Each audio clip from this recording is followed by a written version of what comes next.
प्रकरण दूसरा। भगवान महावीर, सत्य, अहिंसा और समानता के प्रेरक। वह समय ऐसा था जब भारतीय समाज बुराइयों का भंडार बन गया था। लोग धर्म, न्याय और सच्चाई को भूल गए थे। धर्म के नाम पर पशु बलि चढ़ाई जाती थी। शराब पीना, जुआ खेलना और चोरी करना ही लोगों के मुख्य काम थे। धनी लोग अधिक धनी और गरीब लोग अधिक गरीब बन रहे थे। जिन पर जुल्म होता था उनकी कोई न सुनता। जो जुल्म करता था उसका ही सब तरफ बोलबाला था।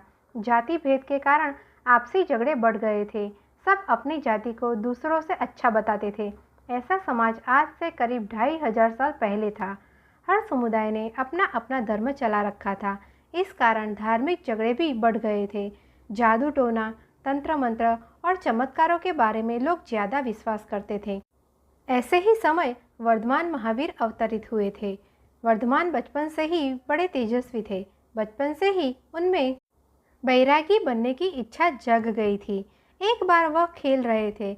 उनके बल की परीक्षा लेने इंद्र का भेजा हुआ संगम नामक देव आया।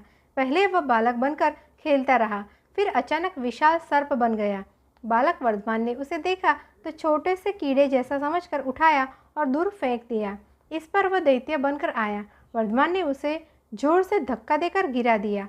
संगम देव उठा और उनकी वंदना करने लगा। उसने ही उन्हें महावीर कहा। वर्धमान महावीर ने 29 वर्ष की अवस्था में वैराग्य ग्रहण किया। 30 वर्ष की उम्र में वह राजमहल त्याग कर निकल पड़े। उनके सामने समाज को नया रास्ता दिखाने का महान कार्य था। भटके हुए लोगों को नया जीवन देना था। उन्होंने प्रतिज्ञा की कि मैं संसार के सब प्राणियों की रक्षा के लिए हिंसा का त्याग करूंगा। मैं कभी झूठ नहीं बोलूंगा, किसी वस्तु का संग्रह नहीं करूंगा। 12 वर्ष तक सभी देवी और मानवीय संकट सहूंगा। वर्धमान महावीर ने कठिन तपस्या की। वे रात को भोजन नहीं करते थे। अहिंसा व्रत का पूर्ण पालन करते थे। 12 वर्ष की कठिन तपस्या के बाद उन्हें ज्ञान प्राप्त हुआ। वह पैदल घूम घूम कर अपने ज्ञान का प्रचार करने लगे। उनके ज्ञान प्रचार से समाज में फैली बुराइयां दूर होने लगी। वह भगवान महावीर के रूप में पूजे जाने लगे। लेकिन संसार में सत्य और न्याय मानने वाले व्यक्तियों के सामने अनेक कठिनाइयां भी आती है। समाज में फैली बुराइयों को एकदम निकाल फेंकना आसान काम न था। असामाजिक तत्वों को महावीर स्वामी के कार्य से कष्ट हुआ। वह विरोध करने लगे। उस समय धर्म के नाम पर पाखंड और पाप कर्म करने वाले लोगों ने भी महावीर का विरोध किया। लेकिन महावीर स्वामी ने बड़े शांत स्वभाव से उनका विरोध ठंडा कर दिया। कारण यही है कि बुराइयों पर अच्छाई की ही विजय होती है। सत्य के सामने झूठ नहीं टिकता। नेकी और ईमानदारी के सामने कपट और बेईमानी नहीं टिकते। भगवान महावीर ने वस्त्रों और आभूषणों को छोड़ दिया। धन दौलत से उन्हें घृणा थी। वह 5 व्रतों का पालन करते थे। इन्हीं के पालन से वह समाज में नई चेतना जगाना चाहते थे। उनका विचार था कि यदि समाज के लोग इन व्रतों का पालन करेंगे तो उन्हें सच्चा सुख प्राप्त होगा। ये 5 व्रत थे: अहिंसा, सत्य, अस्तेय, ब्रह्मचर्य और अपरिग्रह। भगवान महावीर ने अपने 5 व्रतों को बड़े सरल शब्दों में समझाया।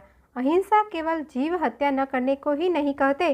अहिंसा का सही अर्थ है मन से, अपने बोले गए शब्दों से और अपने कार्यों से किसी को भी दुख न पहुंचाना। दूसरों पर की गई दया, कृपा, सहानुभूति, करुणा ही हिंसा का पालन है।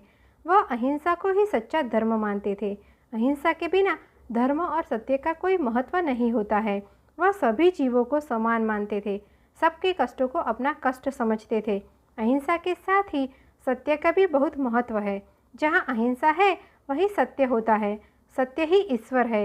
इसलिए सबको सत्य बोलना चाहिए, उसका पालन करना चाहिए। तीसरा व्रत है अस्तेय। इसका मतलब है चोरी न करना। चोरी कई तरह की होती है, जैसे लोगों के अधिकार छीन लेना, उन पर जुल्म करना, अन्याय करना, मजदूरों को उचित मजदूरी न देना, चोरी का माल खरीदना, घटिया चीज़ें देना, मिलावट करना, बात कहकर पलट जाना, झूठे समाचार बनाकर लोगों को धोखा देना, नशा करना, गरीबों को सताना आदि। उस समय के समाज में इन बुराइयों का बोलबाला था। महावीर भगवान के उपदेश हर देश के हर समाज में फैली इन बुराइयों को दूर करने की प्रेरणा देते रहे हैं। चौथा व्रत है ब्रह्मचर्य। जो संयम का जीवन बिताता है वही ब्रह्मचारी कहलाता है। हमारे अनेक प्राचीन धार्मिक ग्रंथों में इसका महत्व बताया गया है। इससे अनचाही संतान नहीं होती, जनसंख्या की अनचाही बुद्धि नहीं होती, सब सुखी रहते हैं, सबकी अपनी आवश्यकता की वस्तुएं समान रूप से मिलती है। और पांचवा व्रत है अपरिग्रह। धन संपत्ति को परिग्रह कहते हैं। धन संपत्ति का संग्रह न करना और उसको मोह त्यागना ही अपरिग्रह है। धन संपत्ति का संग्रह समाज में अनेक बुराइयों को जन्म देता है। अपनी जरूरत से ज़्यादा कुछ भी एकत्र करना सामाजिक बुराइयों का बुलावा देना है। इससे ही चोरियां होती है, झगड़े होते हैं और पारिवारिक कलह जन्म लेते हैं। इसलिए भगवान महावीर ने कहा है कि अपरिग्रह का पालन समाज सुधारक के लिए एक आवश्यकता है। भगवान महावीर के उपदेशों और व्रतों का पालन आज भी उतना ही महत्वपूर्ण है। जैन धर्म मानने वाले उनकी पूजा करते हैं, उनके उपदेशों को मानते हैं। समाज की नई दिशा देने में भगवान महावीर के विचार आज भी प्रेरणा देते हैं।